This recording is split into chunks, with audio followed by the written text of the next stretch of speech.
আসসালামু আলাইকুম। Hello everyone, welcome back to my channel manjaras kitchen BD. আশা করছি সকলেই ভালো আছেন। আজ আমি নিয়ে এসেছি টক ঝাল মিষ্টি স্বাদের জলপাই আচার রেসিপি।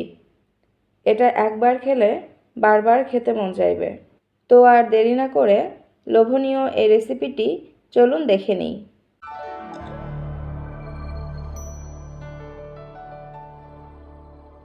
আমি আজ আধা কেজি জলপাই দিয়ে জলপাই আচার বানিয়ে দেখাবো। জলপাইগুলো প্রথমে বোটার অংশ আর নিচের অংশটা এভাবে কেটে ধুয়ে নিয়েছি। এখন এগুলোকে সিদ্ধ করে নিতে হবে। তার জন্য চুলায় প্যান বসিয়ে পানি দিয়ে নিয়েছি। এখন পানির মধ্যে দিয়ে দিচ্ছি 1 চা চামচ লবণ। এবার পানিটা গরম হয়ে আসলে এর মধ্যে জলপাইগুলো দিয়ে দিচ্ছি।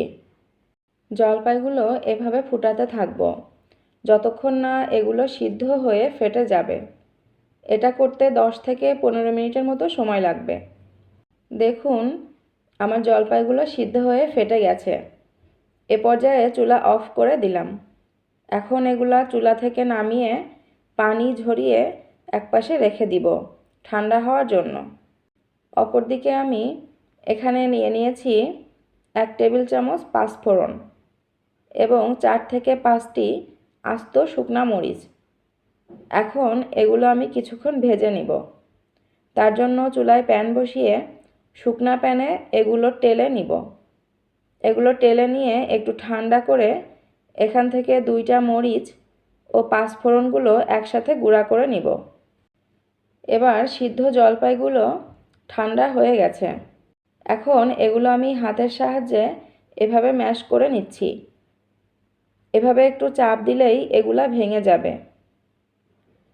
দেখুন সবগুলো জলপাই ম্যাশ করার পর পরিমাণটা দেখিয়ে দিচ্ছি। এখন জলপাই দিয়ে আচার বানানোর জন্য চুলায় প্যান বসিয়ে তাতে দিয়ে দিচ্ছি সরিষার তেল। আচারটা অবশ্যই সরিষার তেল দিয়েই করতে হবে। এতে আচারের ফ্লেভার ও টেস্ট অসাধারণ হবে। তেলটা গরম করে নিয়ে এর মধ্যে বাকি 2টা শুকনা মরিচ মাছ থেকে কেটে দিয়ে দিলাম। একটু নেড়েচেড়ে এর মধ্যে দিয়ে দিচ্ছি 1 টেবিল চামচ রসুন। রসুনগুলো আমি থেতলো অর্থাৎ আধা ভাঙা করে নিয়েছি। এটা সুন্দরভাবে নাড়তে থাকবো।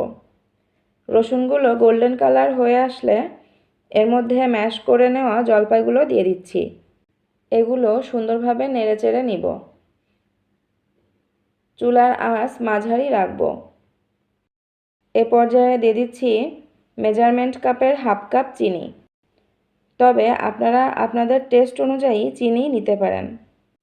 আবার কিছু কিছু জলপাই একটু বেশি টক হয়, সেক্ষেত্রে চিনির পরিমাণ একটু বেশি লাগে। দেখুন চিনি থেকে বেশ পানি ছেড়ে দিয়েছে। এই পানিটা ভালোভাবে নেড়েচেড়ে শুকিয়ে নিতে হবে। কিছুক্ষণ নেড়েচেড়ে এর মধ্যে দিয়ে দিচ্ছি গুঁড়া করে নেওয়া পাঁচফোড়নগুলো। ভালোভাবে নেড়েচেড়ে মিশিয়ে নিতে হবে। যারা আমার ভিডিওটি দেখছেন, ভিডিওটি ভালো লাগলে মনে করে আমার চ্যানেলটি সাবস্ক্রাইব করে দিবেন। আপনারা সাবস্ক্রাইব করে পাশে থাকলে মজার মজার রেসিপি বানানোর আগ্রহ বেড়ে যায়। আমাদের আচারের কালারটা অলরেডি চমৎকার হয়ে গেছে এবং সুন্দর ফ্লেভারও আসছে। এ পর্যায়ে দিয়ে দিচ্ছি 2 টেবিল চামচ ভিনেগার।